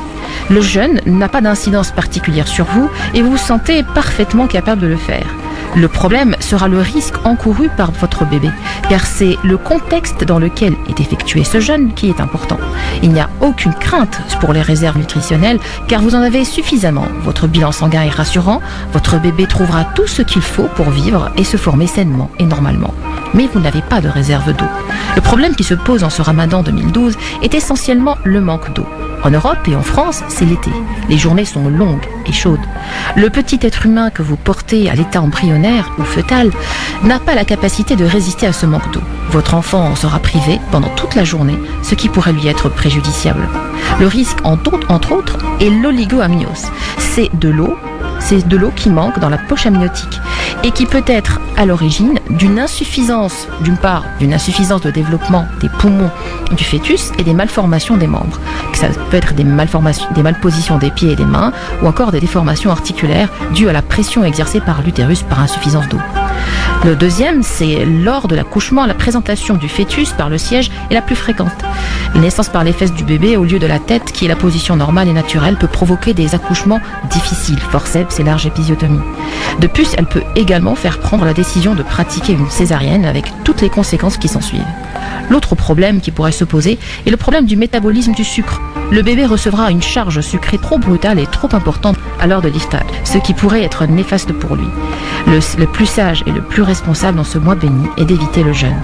La femme enceinte porte la vie, il est de sa responsabilité devant l'unique, subhanahu wa ta'ala, de s'occuper de lui et de le protéger comme on protège nos enfants des risques de la route et des dangers de la vie. Avec ou sans jeûne, ce mois est le mois de la prière, des invocations, de la lecture du Coran. Et ça, c'est à pratiquer sans modération. Wassalamu alaikum wa rahmatullahi ta'ala wa barakatuh. C'était la chronique Santé Ramadan du docteur Sarah Laximi, une chronique que vous pouvez réécouter sur le site www.francemaghreb2.fr.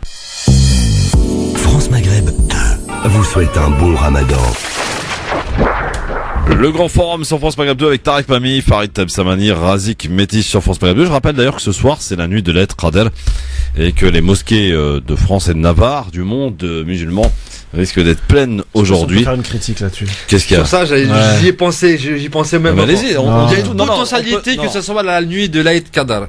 Enfin, sur la nuit du destin, il y a quand même. Dans cette émission, on se dit tout. Dans la nuit du destin, en fait, il y a une possibilité sur la nuit du 27, mais ça peut être aussi la nuit du 21. Elle se ça situe peut être dans la les nuit du 23. Nuit Absolument. Et lorsqu'on voit l'effervescence et les mosquées qui regorgent de monde ce jour-là et qui sont vides le reste du temps et qui sont moins bien remplies le 21 qui peut aussi potentiellement l'être. Il y a un phénomène Alhamdoulilah, pendant le Ramadan, les mosquées sont quand même pleines. Hein. Pendant le Ramadan, c'est pour ça que je dis le reste de l'année. Faut voir le reste de l'année sur les grandes mosquées, c'est 3 lignes qui sont remplies. Faut le dire aussi. Pendant le Ramadan, à partir du 15e jour. C'est vrai. Aussi. Voilà, il y a des phénomènes, machin. Tarawih, le soir, c'est rempli quand même. Hier, j'étais à Cergy, il y avait 2000 personnes. Alors là, je tiens à saluer Tarek parce que je me souviens avoir été avec vous. Je crois que c'est la même mosquée dont on parle. Hein, oui. À la nuit du destin. Et vraiment, les responsables de cette mosquée sont vraiment... Il y a pas d'Algériens, il y a pas de Marocains là-bas. Il y a que des gens qui sont là pour dire. D'ailleurs, dans leur. Il y a que des êtres humains. Il y a que des êtres humains. Et puis il y a beaucoup de diversité dans la direction de cette mosquée qui est très belle et vraiment une équipe dirigeante qui fait vraiment du beau travail. Alors je peux rajouter que c'est l'une des rares mosquées que je connais personnellement, dans laquelle depuis la création il y a une quinzaine d'années, nous sommes au 3e président de l'association. Ah, donc il y a une démocratie. Donc il y a des élections, des alternances. Non, il n'y a pas d'élection, mais il y a des espèces de consensus. Elle est à Cergy ou elle est à Pontoise? Elle est à Cergy. Cergy. C'est la grande mosquée de Cergy. Elle est très belle. Très belle, Farid, faut y aller. Moi, je connais bien Cergy. Et puis le président actuel, c'est Nourdine Chafi. Et en fait, il fonctionne par consensus. Le mec, il fait son mandat, peut-être un deuxième, et puis il se délaisse pour qu'il y ait le même conseil d'administration composé. Et hier, on avait 3 présidents, ce qui est rare, à la table de dîner. Donc le président actuel, le président d'avant et le président fondateur. Formidable. Et les 3 étaient là. Bravo. Non, mais je dis bravo. Surtout dans le monde des associations, lorsqu'on sait comment se passent les transitions, comment ça peut se passer, bravo. Bon, alors pourquoi Tarek Mami, j'en ai pas oublié quand même. Pourquoi vous n'étiez pas d'accord avec Razik Métis? En tout cas sur la chute. Sur la chute. Alors pour moi, il y avait un duopole. LR. PS. Et aujourd'hui, ce duopole est tombé pour laisser de la place à un autre duopole, c'est-à-dire LRM et le RN Front National. À ce titre, la 5e République, dans ces conditions, ne risque rien, puisqu'elle a besoin de 2 gros partis qui se battent, et on reste dans cette logique. Et le deuxième point sur lequel je suis pas d'accord avec Razik, c'est qu'aujourd'hui, si on rentre dans la logique de regroupement de toutes les droites avec le Front National pour atteindre les 30%, si on faisait ce qu'on appellerait l'union de la gauche façon 1981 de monsieur Mitterrand, François de son prénom, la gauche totale est aujourd'hui à 32. Alors ce sont les égoïsmes qui font que vous avez à la fois un Mélenchon tête dure, une génération qui s'est pris une volée, s'est pris une claque, qui veut pas lâcher, des écologistes à 13 et des écologistes à 2, plus deux petits groupements, on compte jamais la LCR et tout ça, mais on aurait en réalité, s'il y avait 2 ensembles comme en Allemagne ou dans d'autres pays, on aurait la gauche encore aujourd'hui à 32 et la droite plutôt à 30.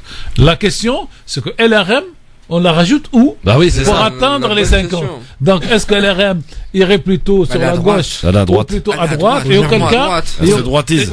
non, mais auquel cas, la droite serait majoritaire avec LRM, mais avec le Front National. La inclus. droite a toujours été majoritaire dans ce pays. Voilà. C'est des accidents qui ont fait que la gauche On est était au d'accord. pouvoir. Et Il faut le dire clairement. et vous avez pour ça 3 grands livres, en tout cas 2 de mémoire. La France est un pays de droite. Un livre de Maurice Duverger Oui. qui s'appelle Sociologie politique vous et savez, les partis. les droites françaises. Et vous avez un autre qui doit s'appeler Raymond quelque chose. René Raymond. René Raymond, et qui professeur lui de est le Sciences Po. meilleur connaisseur de Absolument. la droite et des droites françaises, Ouais. et qui écrit donc que depuis la Révolution, Je connaissais Raymond Barre, moi. c'est tout. il y a 3 droites. Il y a 3 droites en France. La bonapartiste, l'orléanaise, et puis Et la l'extrême droite. légitimiste qui est devenue. Voilà, et que les l'extrême 3 se battent et s'allient, mais que sociologiquement, y compris avec l'arrivée des musulmans, la droite reste majoritaire dans ce pays, parce que la majorité en France reste quand même conservatrice, traditionnaliste, attachée à la République, mais à la République de chez moi. Stop! Week-end de la générosité. Non, pas stop. Si. Ah, pardon. Week-end de la générosité, pardon. Non, j'aurais Week-end de la voulu générosité. rajouter un truc. Ah, oui, non, mais tu vas pouvoir le faire après, peut-être, D'accord, tout à l'heure. pardon, excuse-moi. Week-end de la générosité sur France Maghreb 2, c'est le dernier. Hein. Profitez-en, messieurs, dames. C'est aussi le moment de s'acquitter de sa zakat El Fitr, de sa zakat Mel, ou encore de sa fidia. Eh bien, pourquoi pas à l'association humanitaire avec qui nous sommes en partenariat ce week-end pour cette opération que Humanitaire a appelée SOS Gaza. Et nous sommes avec le directeur de Humanitaire, Mouloud Bouzidi. Bonsoir Mouloud. Bonsoir Christophe, salam alaikum. Wa alaikum salam wa rahmatullahi wa barakatuh. Monsieur Mouloud Bouzidi, rappelez-nous et rappelez aux auditeurs du Grand Forum qui sont très nombreux, évidemment, vous le devez le savoir. Pourquoi vous avez sollicité cette opération SOS Gaza et pourquoi on sollicite les auditeurs pour qu'ils puissent vous venir en aide ce week-end. D'abord, je tiens à te saluer, toi Christophe. Tarek qui est à côté de toi, je pense. Oui, je suis là, bonjour. Salut, bonjour Tarek. Bonjour. Donc, et mes salutations aussi à toutes les auditrices et les auditeurs de France Maghreb 2, donc, qui sont à l'écoute.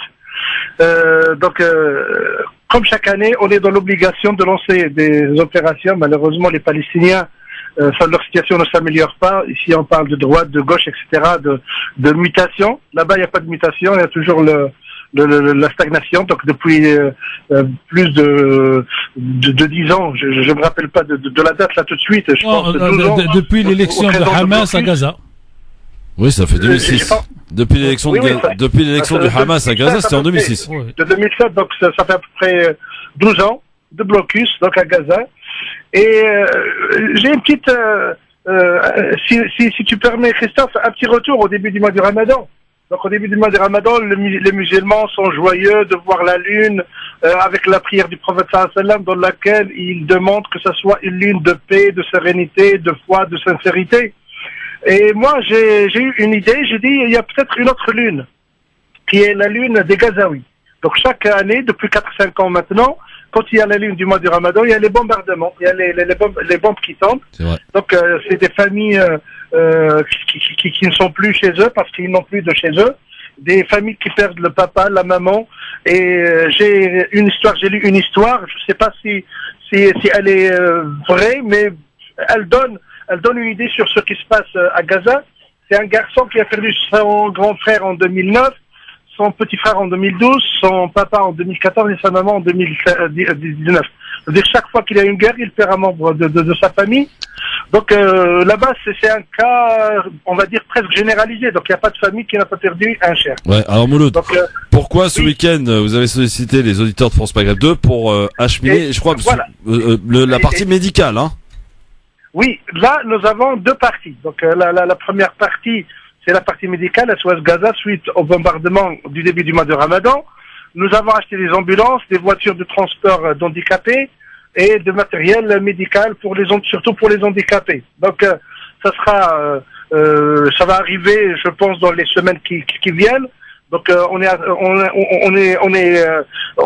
n'a pas toute la liberté, mais on essaie de faire de notre mieux. Et j'espère que ce mois de juin, ce sera un mois qui nous permettra de rentrer ces équipements qui sont très très bénéfiques pour les Palestiniens.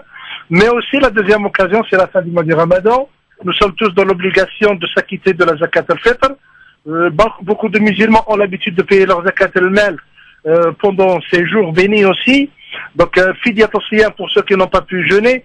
Donc, je les invite tous à verser leur zakat, leur dû, à humanitaire, soit en passant à notre siège, donc à la Courneuve, soit en faisant un don sur www.h-terre.org, et ils peuvent faire ça sur le site, il n'y a pas de souci. Donc par téléphone aussi, vous avez certainement rappelé le téléphone à plusieurs reprises.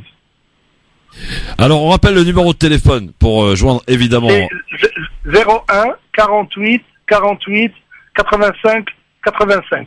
48. 01 48 48 85 85. Et le site internet évidemment que je m'empresse de vous rappeler, c'est www.h-du6 terre comme la terre .org.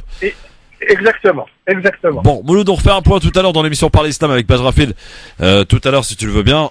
D'ici là, renseigne-toi. Avec beaucoup de plaisir. Et d'ici là, renseigne-toi évidemment pour que savoir si ça a beaucoup voté, enfin, pas voté, pas appelé, et surtout donné. C'est le but et l'objectif donc humanitaire avec qui nous avons ce partenariat tout au long de ce week-end pour ce week-end de la générosité que vous allez suivre entre autres avec l'excellent Medjahed qui est un bon chef de file qui va vous accompagner tout au long de ce week-end. Vous êtes tous bons. Merci Mouloud. Salut à toi Mouloud. Bon, oui Tarek. Oui, je l'écoute. Ah oui. Bon. C'était Farid. Il voulait dire un truc avant que je vous parle d'un truc moi, qui m'a un peu surpris ces dockers là qui refusent de. Je passe mon tour. Ah bon. Alors on va. La politique après ce qu'on vient d'entendre. Oui, c'est clair. Non mais je voulais parler d'un truc là. Il y a des armes apparemment qui seraient en direction de l'Arabie Saoudite que les dockers auraient refusé de charger. Oui. Alors c'est pas une première, cher Christophe. Je sais que c'est pas une première, mais c'est le choix en fait qui est fait. J'ai bien aimé la remarque de notre ami Mehdi Chebaiki. Laquelle? Oui. Non, alors c'est pas tout à fait vrai. J'ai répondu d'ailleurs. En fait, il y a déjà eu. Elle a du sens quand même. Oui, elle a du sens. Mais sauf que première chose, il y a quelques semaines la même opération au Havre et le même syndicat a refusé de charger. Et si on veut remonter vraiment sur l'histoire, pendant la guerre d'Algérie, du côté de Marseille, les dockers CGT déjà refusaient de charger les armes et c'était des militaires réquisitionnés qui rentraient dans le port pour charger les bateaux. Donc pour la CGT et à son honneur, elle ne choisit pas pour cette guerre je laisse partir les armes ou je laisse pas. En réalité, chaque fois qu'elle apprend que c'est des armes, elle s'est opposée pour la guerre, pour les guerres étrangères. Ça a été contenu. D'ailleurs, une autre question s'est posée: est-ce que la France livre des armes à Israël avec des bateaux? La réponse est non, puisque le dernier épisode pour les armes, ça a été les bateaux de Cherbourg volés avec la complicité de quelques services français qui sont partis en Israël. Et depuis, Israël n'achète pas des armes en France. Ces armes, elles sont soit américaines, soit anglaises.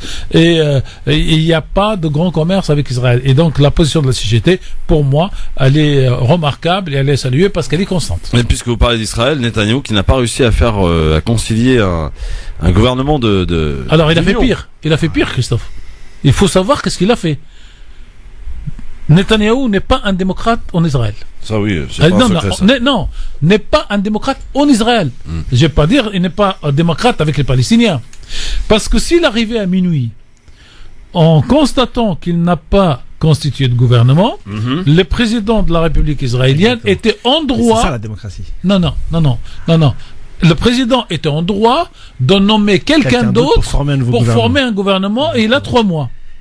Et pour que le président n'ait pas cette possibilité juridique, il a fait voter la dissolution. Pourquoi? Comme ça, il l'a renvoyé en septembre. Il reste Premier ministre jusqu'à septembre. Et il sait qu'en politique, rien n'est jamais perdu. Et il verra quel sera le résultat. Donc il n'est pas démocrate dans le sens des institutions israéliennes. Et la dernière chose, alors il y a eu un député arabe qui a pris la parole, qui a fait un sketch, je ne sais pas si vous l'avez suivi. Non mais... alors le sketch, c'était il dissout aujourd'hui, et dans l'intervalle pendant la campagne, il va faire campagne comme quoi il retire le caractère juif de l'État d'Israël. Il va faire la campagne comme quoi il faut trouver une solution de paix avec les Palestiniens. Il va faire campagne sur Jérusalem parce que comme son socle il l'a touché, il faut qu'il aille chercher d'autres électeurs. Et bien c'était une boutade. Monsieur Mami, il y a un magnifique papier dans Le Monde où ils expliquent cette journée marathon à la Knesset. Et alors Netanyahou n'est pas un démocrate au sens des institutions israéliennes. Mais par contre, Par contre, la manière dont ça se produit, on peut dire ce que l'on veut d'Israël. Oui. Mais attention, j'incite les auditeurs à lire ce papier sur cette journée. Et petit dernier point là-dessus, j'ai pas compris. Moi, ces députés arabes qui ont voté la dissolution donc en faveur de la stratégie de Netanyahou, alors qu'ils étaient à quelques minutes en réalité de le dégager définitivement et donc du coup de le renvoyer à la justice. Complètement. Et donc j'ai pas saisi. Mais bon, il y a forcément quelque chose. Il y a des explications. Puisque tu parlais de député, une députée arabe qui vient d'être rentrée au Parlement de Québec et qui a dit vive la Palestine libre. En langue arabe. En langue arabe. Je pense c'est d'origine palestinienne. Elle est d'origine palestinienne. Palestinienne. Moi sur cette question québécoise palestinienne. Alors sur cette question, j'ai une réflexion qui fera pas plaisir à beaucoup. D'ailleurs alors paradoxe d'histoire, je salue une dame qui, je sais, elle nous écoute. En tout cas, elle m'écoute. Donc on la salue. On vous salue, madame. On la salue. Oui. Que j'ai rencontrée lors du voyage de la Riba à Djerba, avec laquelle. Elle s'appelle comment? Non. Justement. Vous voulez pas dire son nom? Confidentialité des sources. Ouh là là. Alors, qui m'a dit qu'elle n'écoute comme radio que France Maghreb 2. Oui. Que très souvent, elle n'est pas d'accord avec nous quand on parle d'Israël. Ah bah ça, elle a raison. Donc, je pense que là, elle va être d'accord avec nous, vu l'analyse sur Netanyahou, parce qu'elle n'est pas d'extrême droite. Et je tiens à la saluer. Sinon, elle serait pas votre amie. Voilà. Et on a sympathisé, et son mari au passage, qui m'a dit, je me suis présenté, il m'a dit, mais monsieur, je connais que vous. Mon épouse parle tout le temps de votre radio et de votre personne. Et donc, c'est extraordinaire, donc je tiens à la saluer, parce que ça prouve aussi que les rapports humains sont au-dessus de toutes ces contingences de guerre et tout ça. Je reviens donc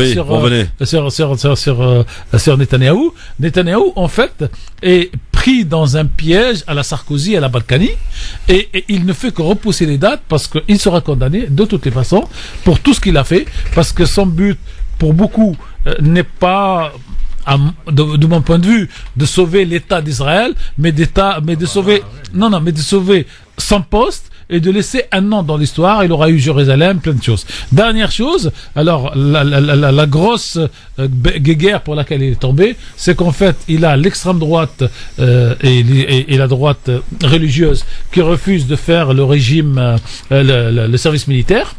Et vous avez le fameux portier, comment on l'appelait, Ibrahim Hasmaïl, le fameux portrait de le fameux gardien des boîtes de nuit de Pays de l'Est qui a été ministre de la Défense, qui lui a mis deux exigences au nom de la laïcité israélienne, qu'il ne rentrera dans aucun gouvernement. Donc il y a deux projets de loi qu'il voulait, dont le premier, c'est que tous les Israéliens, les religieux compris, fassent le service militaire. Bon, et c'est à cause de ça qu'il est tombé. Dans un instant de quiz, je vous en rappelle également quelques informations importantes. Ce week-end, le week-end de la générosité, décidément, avec Humanitaire pour venir en aide évidemment aux Gazaouis.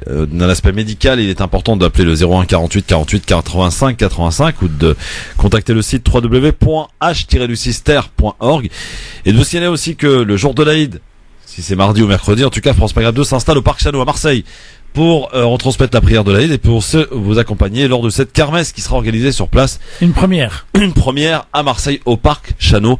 Et il y a Grand Corps Malade qui avait un petit message pour Balkany. Je t'admire intensément, je suis ton parcours en secret, je veux t'écrire depuis longtemps et cette année je me sens prêt. C'est pas facile, tu m'impressionnes par ton charisme et ton talent. Tu parles fort, t'en fais des tonnes, pour moi c'est bien toi le plus grand. Tu marches fièrement dans ta ville, où tout le monde te voit comme un roi. Tu as rendu la vie plus belle pour ceux qui habitent le Valois. Les entreprises viennent à l'appel, mais pas trop les logements sociaux. Du coup ta ville est bien plus belle, c'est vrai que les pauvres, c'est pas beau. Patrick, les juges sont des méchants. T'inquiète, Patrick, personne ne les entend. Patrick, tu es fort, fier et franc. Merci, Patrick, c'est bien toi le plus grand. France Maghreb 2, France Maghreb 2. Il nous reste très peu de temps, messieurs, pour qu'on fasse notre fameux quiz, le dernier de la semaine. Razik Métiche, Tarek Mami, Farid Temsamani, j'ai hâte, j'ai la coupe. À qui je vais la remettre dans un instant? Vous pouvez la remettre. De ramener la coupe à la maison. Voilà. Faut que je fasse le travail. Vous pouvez lui donner, Christophe, surtout si c'est comme les questions d'hier. Comment ça? J'ai écouté le mec qui a eu les 3 questions sur le 40e président des États-Unis et je sais pas quoi les 2 autres questions. Ah mais là vous changez de ça, c'était le jeu du Ramadan, c'est pas pareil. Ah bon, d'accord. Parce que là le quiz, il est taillé sur mesure pour vous, messieurs. Ah oui, parce que celui-là, je veux dire, faut aller 31 mai. Oui. Nous sommes 31 mai, messieurs. L'anniversaire de ma soeur d'ailleurs. Bon anniversaire. Bon anniversaire. Nous sommes en 1885. Et puis en fait, tant qu'il y ait bon anniversaire Christophe, puisqu'il a fêté cette semaine et que demain soir il va le fêter avec les amis et les copains. Ah, vous êtes au courant? On est invité. Vous savez, je suis journaliste, cher Christophe. Oui, c'est ça. Oui. On est 31 mai. Je suis surtout journaliste. Arrêtez de boycotter mon jeu. 1885, 31 mai, messieurs. Ce jour-là ont lieu les funérailles d'un poète français. Victor Hugo. Bonne réponse. Bonne réponse. Oui. Ah oui. Et d'ailleurs, c'est un des funérailles qui se sont déroulées de l'Arc de Triomphe jusqu'au Panthéon. Exactement. Il y a eu le plus de monde dans la rue à Paris dans le 19e siècle. Oh, Razik, il est là. Attention, il est chaud. C'est pas Sarkozy qui aura ça. Hein. Non, ça c'est. Non, je crois pas. Je crois pas, mais je vais pas. Le tiers pour Chirac. Mais pas pour le reste. Tiens, question pour vous, messieurs. Ça, c'est peut-être pour les plus anciens. Quel est le nom du président français qui nomme De Gaulle président du Conseil Coty. Coty. C'est pour qui là? Non, moi, faut avoir une photo finie. Je crois que c'est moi. Coty. René Coty, c'est une bonne réponse. Non, mais je vous laisserai la coupe. Mais bon, Coty. Écoutez, Tarek qui se la raconte. Ah bah oui. Bon, on est en 1961, messieurs. Quel est le pays d'Afrique qui devient une république? Ah, ça va être difficile. Pays d'Afrique qui devient une république. Mali? Non, c'est pas le Mali. Non, ça va être un peu plus au sud. Qui était royaume. Éthiopie. Non, c'est là où il y avait Mobutu après. Cameroun. Non, c'est Congo. Non. Mobutu. Un indice. Mobutu. Bah non, Congo, Zaïre. Non. Il y a eu la Coupe du Monde dans ce pays. Afrique du Sud. Razik. Afrique du Sud. Oui, Afrique du Sud. Répétez la question. Je répète la question. 1961, ce pays devient une république. Et il était quoi avant? Ah bah il était pas de république. Attaché au Commonwealth. Bah il était une république attachée au Commonwealth. Donc il n'était pas de république. Si. Parce que tous les pays du Commonwealth étaient soit de royaume, soit de république attachés au Commonwealth. Vous verrez votre question rejetée. Non, mauvais joueur. Non, c'est pas. T'as pas une autre question? Non, si, j'en ai une autre. Allez, partagez. Tiens, Tarek. Le nom du Premier ministre qui a présenté sa démission à Jacques Chirac en 2005. Premier ministre. 2005, De Villepin. Non, c'est pas De Villepin. Ah non, ça avance, c'est C'est moi. La Raffarina, c'est Farid. Et c'est De Villepin qui lui a succédé. D'ailleurs. C'est Farid qui a gagné là. Et là, c'est Farid. Ça fait un chacun. Oui, on vous donne la coupe, partez avec un Bobigny. Oh là, quelle classe. Pour le travail que vous faites pour nettoyer Bobigny. Ça mérite bien. Je cherche le nom d'un acteur, réalisateur et producteur américain de cinéma, né le 31 mai 1930 en Californie. 1930. Stallone? Non, c'est pas Stallone. 1930. Petit indice. Non, mais il a joué dans des westerns aussi. Poignée de dollars. Clint Eastwood. Clint Eastwood. Le Clint. C'est le Clint. Exactement, Tarek Mahu, bravo. Ah bah les westerns, c'est moi. Bon, qui a gagné dans ce titre? Normalement, on a 2-2 à 2. Ça dépend comment on Farid, compte. t'as fait les comptes? 2-2-1. Ah non, c'est. Mais nous, dernière question. Non, Attendez, mais c'est moi qui gagne et vous portez la coupe. Alors en fait, non, si j'ai pas gagné, je prends pas la coupe. Non, vous la prenez. J'ai fait une demi-thèse sur l'histoire de l'Ulster. Non, sur l'Ulster. Parce que moi, quand j'étais à la fac, il y a 2 sujets qui me bouffaient la tête toute la journée. C'est Ibn Khaldoun pour la constitution de l'histoire dans le monde arabe, et c'est le massacre des Indiens, où à l'époque je m'occupais pas beaucoup des Palestiniens, parce que je vais découvrir leur histoire une fois que j'arrive dans les universités françaises. Donc c'était les Indiens qui me préoccupaient quand j'avais 10 ans, parce que j'étais un grand lecteur de Black Lorok, de tous ces comment on appelle ça, les bandes dessinées de l'époque, et je voyais le massacre. Et quand je suis venu ici, j'ai dit, je veux connaître qu'est-ce que c'est que l'histoire des peaux rouges des Indiens d'Amérique, et donc j'ai travaillé sur le western. Et le premier western dans lequel on donne un petit caractère de vie normale aux Indiens a été tourné en 1956. Mais depuis le début du cinéma jusqu'à 1956, systématiquement, les Indiens, c'était les Cheyennes, les méchants, les tueurs, les scalpers. Et donc, c'est un dossier que j'adore. Et tous les dimanches soirs, je me fais un western. Et comprends ce jour. Ah oui. Il nous le dit souvent, ça. Trazik te rappelle? C'est vrai. Maintenant, quand il a plus envie de discuter avec nous, je vais voir mon western, les gars. C'est vrai. Toujours le dimanche. Toujours le dimanche. Merci en tout cas à tous les trois. Farid Tamsamani, merci beaucoup. Merci à toi, Christophe. On va quand même t'arranger au niveau du jeu quand même, hein. Au niveau du quiz. Non, mais il peut partir avec, vous lui donnez. Oui. Tu reprennes de l'avance quand même. C'est vrai. Parce que là, Razik, il a tout bouffé quand même. Avec Tarak, il était chaud. C'est monsieur Lamy qui nous a ouvert la voie, qui nous a montré le Quel faux cul. Bon, merci à tous les trois. Rendez-vous lundi, messieurs, dames, pour le dernier jour ou pas du Ramadan. On le saura d'ailleurs dans une émission spéciale qu'on va intituler En attendant l'Aïd entre 18h et 20h ce lundi. Et j'espère pouvoir intervenir à partir de Marseille. Oui, bah vous serez là-bas. Oui, techniquement et tout ça. Quelle chance. Ouais, moi j'adore Marseille. Quelle chance d'habiter la France. C'est pareil. Parce que Marseille est une ville très difficile. Bon, il est temps d'y aller, je crois. Et vive Marseille pour le Parc Chano, pas pour le foot. Et allez l'OM. Non, justement, pas pour l'OM, pour ne pas énerver notre ami Christophe. Bonne soirée. Il faut qu'il tienne encore 4 heures avant de manger. Le grand jeu du Ramadan, c'est dans un instant. Baj Rafil qui sera là pour parler Islam ce soir à 19h. Restez bien avec nous, c'est là que ça se passe.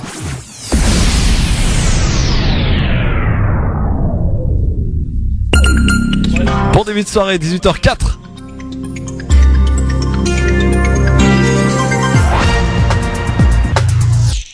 Bonsoir. Le gouvernement se pourvoit en cassation contre la décision de la Cour d'appel de Paris d'ordonner la reprise des traitements de Vincent Lambert.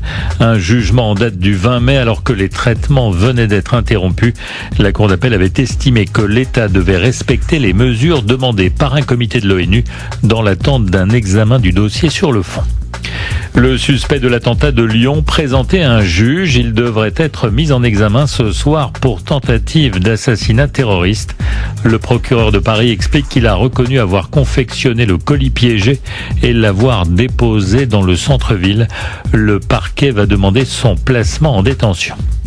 Les Mexicains doivent reprendre le contrôle de leur pays qui est aux mains des cartels. Tweet de Donald Trump au lendemain de l'annonce de nouveaux droits de douane sur les produits mexicains. Des droits de douane qui, selon le président américain, vont arrêter les drogues aussi bien que les clandestins. Une vingtaine de députés les Républicains envisagent de créer un nouveau groupe à l'Assemblée, nouvelle conséquence de la déroute du parti aux européennes. Ils expliquent qu'il n'est pas question pour autant d'apparaître comme une force supplétive des ténors de la droite, comme Valérie Pécresse ou Xavier Bertrand. Roger Federer qualifié pour les 8e de finale à Roland-Garros. Le Suisse a battu en 3-7 le Norvégien Casper Ruud. Qualification également de Benoît Paire après l'abandon de l'Espagnol Pablo Carreño. En revanche, c'est terminé pour Lucas Pouille. Il a été sorti en 5-7 par le Slovaque Martin Klizan. Enfin, on a appris aujourd'hui la mort de Léon Redbone, toujours en Panama et en lunettes de soleil. Le musicien américain né à Chypre avait fait revivre le style des chansons d'avant-guerre. C'est Bob Dylan qui l'avait repéré au Canada en 1972. Léon Redbone avait 69 ans. Bonne fin de journée à tous. France Maghreb 2, service, info, musique, divertissement. France Maghreb 2. France Maghreb 2.